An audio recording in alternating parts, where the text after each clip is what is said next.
حضرت شیخ احمد مجدد الفسانی علیہ رحمہ فرماتے ہیں، جو شخص اپنے اوپر 10 چیزوں کو لازم کر لیتا ہے تو لازمی نتیجہ یہ ہوتا ہے کہ وہ متقی بن جاتا ہے۔ وہ 10 چیزیں کون سی ہیں؟ ماہ صیام کے ان حسین لمحوں میں ہمیں وہ 10 اوصاف اپنے اندر پیدا کرنے چاہیے تاکہ ہم متقی بن جائیں، اور متقی اللہ کے محبوب بندے ہیں۔ تقوی اختیار کرنے والے اللہ جل شانہ کی رحمتوں کے خاص مستحق ہیں۔ جنہیں تقوی کا نور نصیب ہوتا ہے وہ اللہ کی رحمتوں کے سائے میں آ جاتے ہیں۔ اگر ان پر مصائب، آلام، مشکلیں آتی ہیں تو ان کے تقوی کی وجہ سے اللہ انہیں راستے عطا کر دیتا ہے۔ وَمَن يَتَّقِ اللَّهَ يَجْعَل لَّهُ مَخْرَجًا وَيَرْزُقْهُ مِنْ حَيْثُ لَا يَحْتَسِبُ۔ اللہ اکبر۔ ارشاد فرمایا کہ جو اللہ سے ڈرتا ہے، تقوی اختیار کرتا ہے، اس کے لیے ہم مصیبت سے نکلنے کے راستے پیدا کر دیتے ہیں، اور اللہ جل شانہ اس کے لیے وہاں سے رزق عطا کرتا ہے جہاں سے اسے گمان بھی نہیں ہوتا ہے۔ تو یہ تقوی کا نتیجہ ہے جو اہل تقوی کو نصیب ہوتا ہے۔ تو حضرت شیخ نے 10 وہ امور بتائے جو اپنے اوپر لازم کر لینے سے تقوی نصیب ہوتا ہے۔ سب سے پہلی بات آپ فرماتے ہیں زبان کو غیبت سے بچائے۔ اتقاء کے حصول کے لیے زبان کو پاک کرنا ضروری ہے۔ انسان کے زیادہ تر گناہ اس کی زبان کی وجہ سے ہے، اور غیبت یہ بدترین عمل ہے، اور اس کو بدکاری سے بھی برا قرار دیا گیا ہے۔ الغیبت اشد من الزنا۔ تو اپنی زبان کو غیبت سے بچائے۔ دوسری بات ارشاد فرمائی کہ بدظنی سے بچے، کسی سے خواہ مخواہ بدگمان ہو جانا اور اپنے دل کو کسی کے لیے میلا کر لینا اور اس کی بدگمانی دل میں پالنا، تو یہ تقوی کے منافی ہے۔ تو کسی کی بدگمانی سے، بدظنی سے اپنے دل کو بچائے، زبان کو غیبت سے بچائے، دل کو بدگمانی سے بچائے، اور مسخرہ پن سے بچے۔ بات بات پہ ٹھٹھے مار کے ہنسنا اور اس طرح کی زندگی بسر کرنا۔ اور آج کل تو جب بھی دوست احباب اکٹھے بیٹھتے ہیں تو سنجیدہ اور متین باتیں کم ہوتی ہیں، زیادہ وقت لطیفوں میں ہی کٹ جاتا ہے۔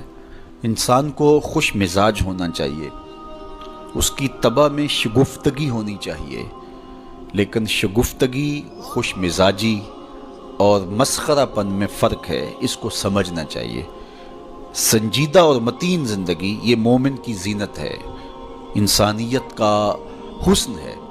اس لیے تقوی کے حصول میں مانع ہے مسخرہ پن۔ اگر کوئی شخص متقی بننا چاہتا ہے تو اس کو سنجیدہ اور متین بننا ہوگا۔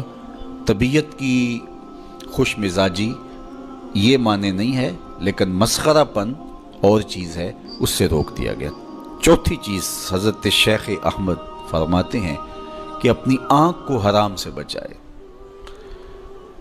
اپنی آنکھ کی حفاظت کرنے سے تقوی حاصل ہوتا ہے۔ جب آنکھ خراب ہوتی ہے تو دل خراب ہوتا ہے، جب دل خراب ہوتا ہے تو پھر پورا بدن خراب ہو جاتا ہے۔ اس لیے وہ دروازہ جو کھلا ہے اور اس سے بدی شر اندر اتر رہی ہے، اور پھر اس سے آپ کا سارا نظم ہستی برباد ہو رہا ہے، تو اس دروازے کو بند کریں۔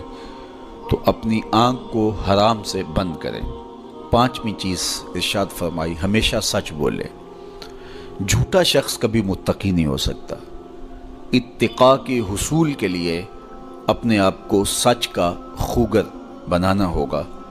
سچ کے بغیر کبھی نہ بولیں۔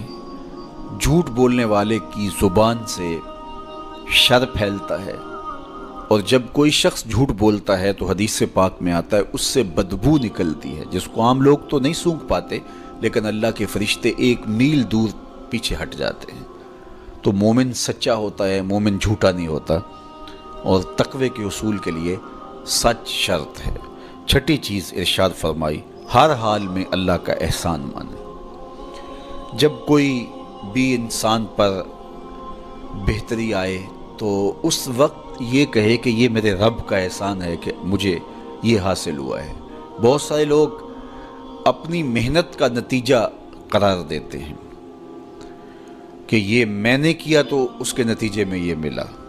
بسا اوقات آپ کتنا سیدھا کام کر رہے ہوتے ہیں، کتنی محنت کر رہے ہوتے ہیں، لیکن نتیجہ اس کے برعکس آ رہا ہوتا ہے۔ سیدنا علی المرتضیٰ رضی اللہ تعالیٰ عنہ فرماتے ہیں میں نے اللہ کو اپنے ارادوں کی شکست سے پہچانا، تو یہ اس کی کرم نوازی ہے کہ اس نے ایسا کر دیا۔ صحت میرا کمال نہیں، یہ اللہ کی عطا ہے۔ علم میرا کمال نہیں، یہ اللہ کی عطا ہے۔ لہجوں کی خوبصورتی یہ اس کی عطا سے ممکن ہے۔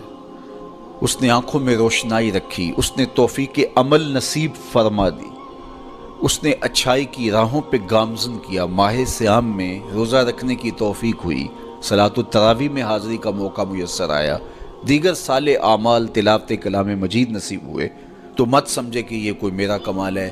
اللہ کا احسان مانے گا تو غرور پیدا نہیں ہوگا، تکبر پیدا نہیں ہوگا۔ تو ہر حال میں اللہ کا احسان مانے، جو بھی خیر اس کو ملے وہ کہے یہ میرے رب کی طرف سے ہے، اور اگر اس کا کرم نہ ہوتا تو یہ عمل مجھے نصیب نہ ہوتا۔ اور کتنے عمل ہیں کہ نصیب ہونے کے بعد عجب سے، تکبر سے، ریاکاری سے برباد ہو جاتے ہیں۔ کیتی کتری پئی کھو محمد تے سکہ بنیا زردہ، کتنے عمل ہیں کہ برباد ہو جاتے ہیں، تکبر آ گیا، عجب آ گیا، ریاکاری آ گئی، تو یہ اس کی طرف سے ہی ہے۔ تو جب یہ کہے گا تو عجب، تکبر، غرور کچھ پیدا نہیں ہوگا، تو پھر عمل قبول ہوگا اور انسان تقوی کی منزل تک پہنچے گا۔ ساتویں چیز، اپنا مال راہ حق میں خرچ کرے، ناحق راستے پر ایک درہم بھی خرچ نہ کرے۔ کمایا ہوا مال راہ حق میں خرچ کرنے سے اتقاء کی دولت نصیب ہوتی ہے۔ اللہ قیامت کے دن بندے کے قدم اپنے حضور سے ہٹنے نہیں دے گا جب تک اس سے 3 سوال نہیں کر لے گا۔ ان میں سے ایک سوال یہ ہوگا کہ مال کمایا کہاں سے، مال خرچ کہاں کیا۔ جس طرح مال حلال کمانا ضروری ہے، مال کو جائز جگہوں پہ خرچ کرنا بھی ضروری ہے، حق کے راستے پہ خرچ کرنا بھی ضروری ہے۔ اس لیے یہ اپنی طبع کے اندر لازم کر لے کہ کبھی بھی اس کا مال کسی ناجائز اور فضول کام میں خرچ نہ ہو، راہ حق میں اس کا مال لگے۔ 8ویں چیز، نفس کے لیے کبھی بڑائی بلندی نہ چاہے، اس سے طبیعت میں سرکشی آئے گی اور تقوی کے راستے میں یہ عمل مانے ہے۔ اور نمازوں کی حفاظت کرے۔ نمازوں کی اگر حفاظت نہیں کرتا تو باقی سارے عمل اس کے پاس ہیں، تو وہ متقی کیسے بن سکتا ہے؟ چونکہ یہ تو اسلام کا بنیادی فریضہ ہے جو اہل ایمان پر لازم کیا گیا ہے، جو کسی صورت کے اندر بھی، حتیٰ کہ حالت بیماری کے اندر بھی معافی جس کی نہیں ہے، سفر کے اندر بھی نماز کی معافی نہیں، مختصر کر دی گئی، قصر کر دی گئی، لیکن معافی نہیں دی گئی، حالت جنگ کے اندر بھی اس کی معافی نہیں ہے۔ تو نمازوں کی محافظت کرے۔ اور 10ویں چیز، حضرت شیخ فرماتے ہیں عقیدوں کی صحت کا خیال رکھے، اپنے عقیدے، اپنے نظریات خوبصورت رکھے۔